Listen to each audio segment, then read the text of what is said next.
Good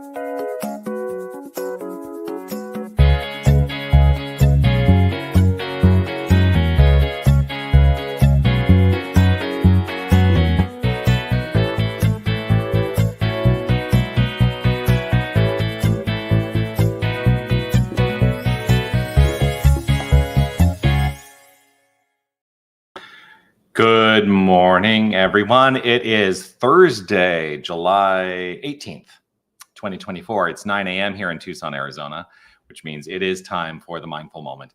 I am Dr. Jonathan Zenz. I'm the Senior Minister here at Unity of Tucson. Unity of Tucson is an inclusive and loving spiritual center right here in Tucson, Arizona, where we join together as a spiritual community to explore the principles of New Thought.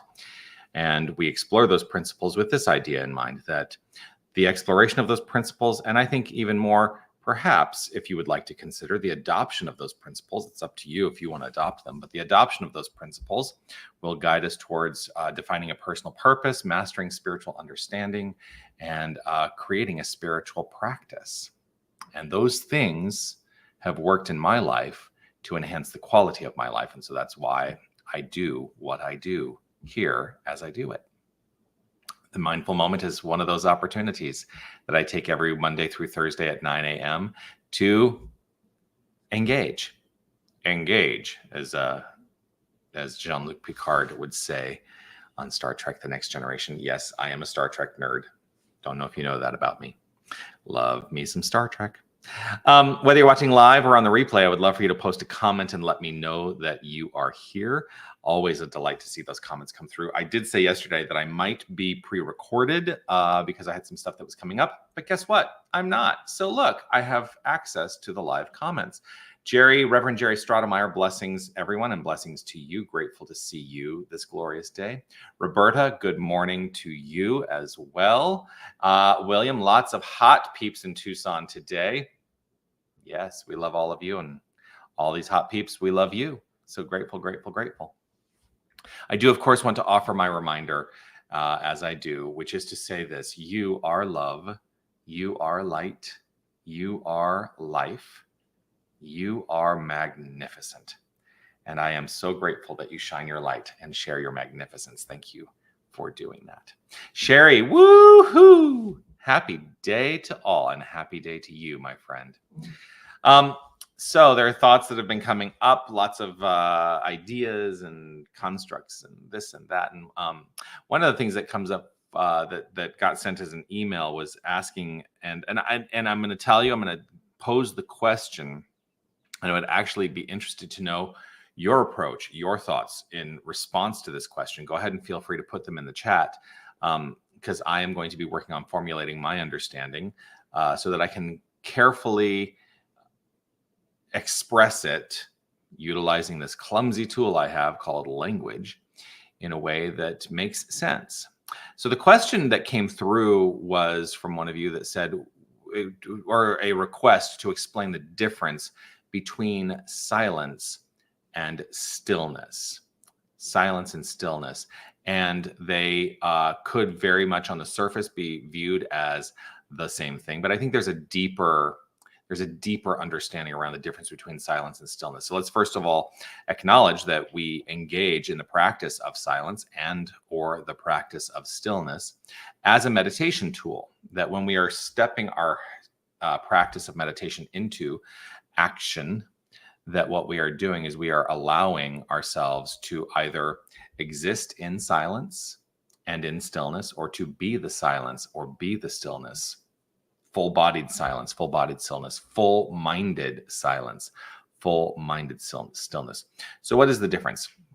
For me, silence is about quieting the outer voice and quieting the inner voice. It's a reflection on the voices that we hear. That's how I would talk about silence, or the lack thereof. Stillness for me is around relaxing all the things around the silence. So I can be perfectly silent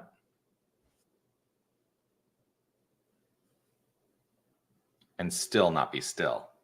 See what I mean? So for me, stillness is a deeper sensation than silence. That's for me. And so what I'm often seeking is in a more extended meditation, what I often find myself in is actually the practice of stillness, where the mind is still, the body is still, and it's just a deeper sensation. And Sherry's kind of putting it out there in a way. I think it has to do with the mind versus body. Stillness is body, but the mind, and stillness is body, but the mind can still be noisy. I think that's what you intended there. Silence is when the mind is still. And I think that the mind can also experience, so we may have a, difference, and I think it's semantic, it's a language thing. I believe that there is an opportunity for the mind to be stilled, to be still. The mind can be still, which is a step beyond just silencing the mind. That's just me, and I think I don't, let's talk about definitions for a moment, because I think sometimes we get lost in the idea that definitions have to be prescriptive, that if I define the word silence or I define the word stillness, it has to mean what that means no matter what. Well, we're all going to have slightly varying degrees of difference in terms of how we approach definitions of words. And so I think the thing to remember with word definitions is that they are not prescriptive. They are actually just descriptive. They're descriptive of a manner in which a word is being utilized at present. So the example that I like to give of this is, let's just talk about the word passion. The word passion, I think many of us would look at as being a good thing, right? Oh my gosh, he has such passion for life. Like he has, like it's an inner feeling, an inner outflow of exuberance or excitement that we define that now as passion. That's the descriptive way of understanding the word passion now. But that word had a completely different meaning, and it still has that meaning in the way that it's utilized sometimes. So passion traditionally had meant suffering, right? That if you were in passion, you were in suffering. So, I think about the thing that always comes up. The passion of the Christ was not about the exuberance and excitement of the Christ. It was about the suffering of the Christ. And so words are simply descriptive, and we decide what words mean at any given time. Now, we try to utilize language as I always call language a clumsy tool to try to get our point across. And it is, because people are going to have different approaches to the way they understand words. I had an experience yesterday with someone, and I asked for clarification on a word that they were using, because my understanding of the definition of that word was not in alignment with what I thought they were trying to tell me. And it wasn't that they were wrong. And I said, if that's your understanding of the word, I did say this, if that's your understanding of the word and I understand how you're utilizing that word, it's fine.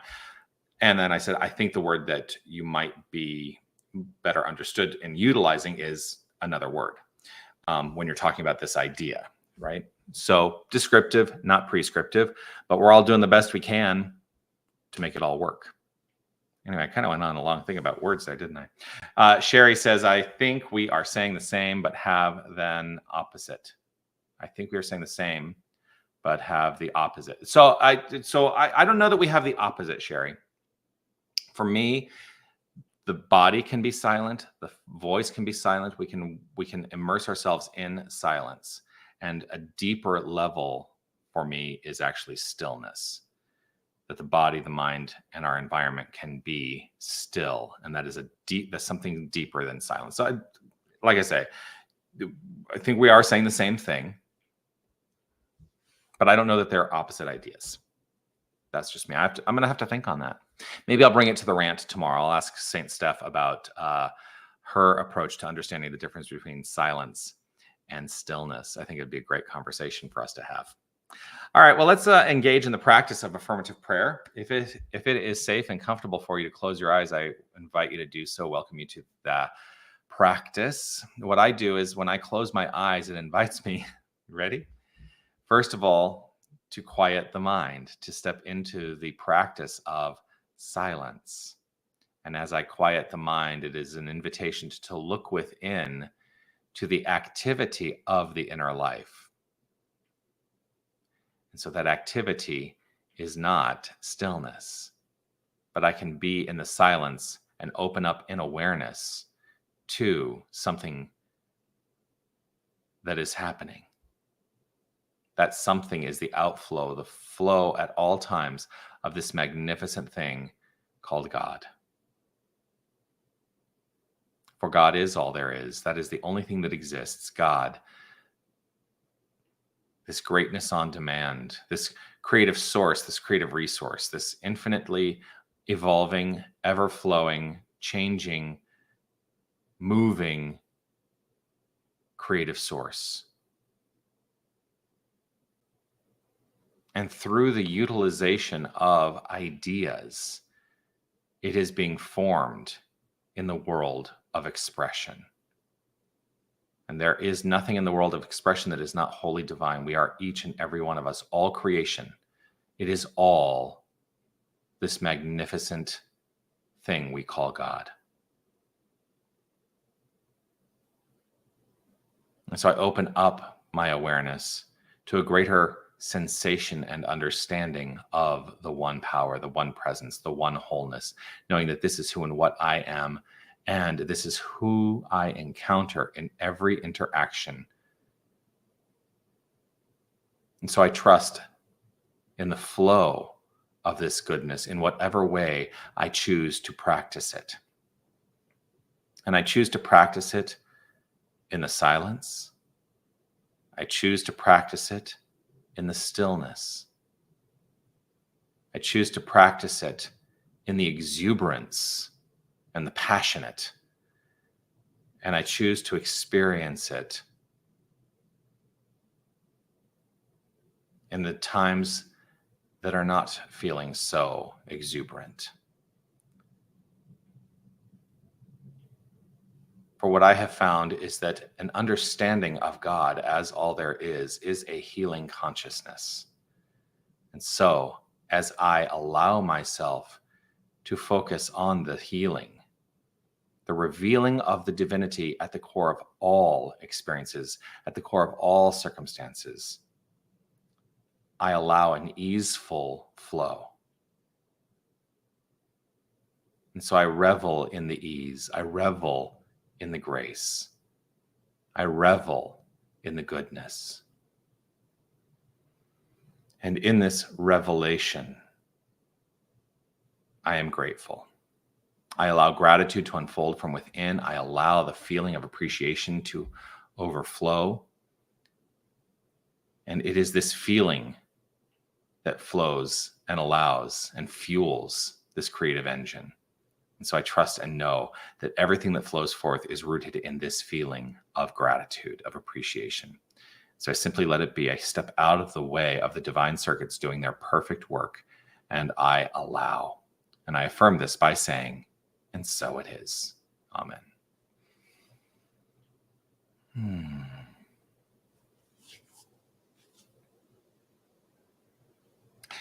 And so it is.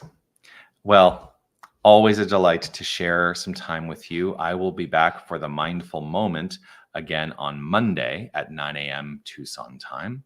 Don't forget, tomorrow being Friday, I will be here with Reverend Steph St. Amand at 9:30 Pacific time, 11:30 Central time, where we will join together for what we lovingly refer to as the rant. Rant meaning radically affirmative new thought. Good conversation that we have. We invite you to participate in that conversation. You can always send ideas that you would like us to discuss in that conversation. You can send them to me at revjonathan@unitytucson.com. And always a good time. Yeah.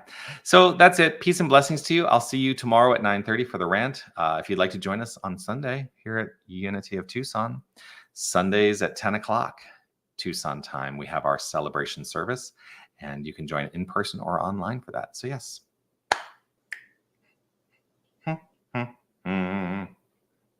Have a good one. Bye, everybody.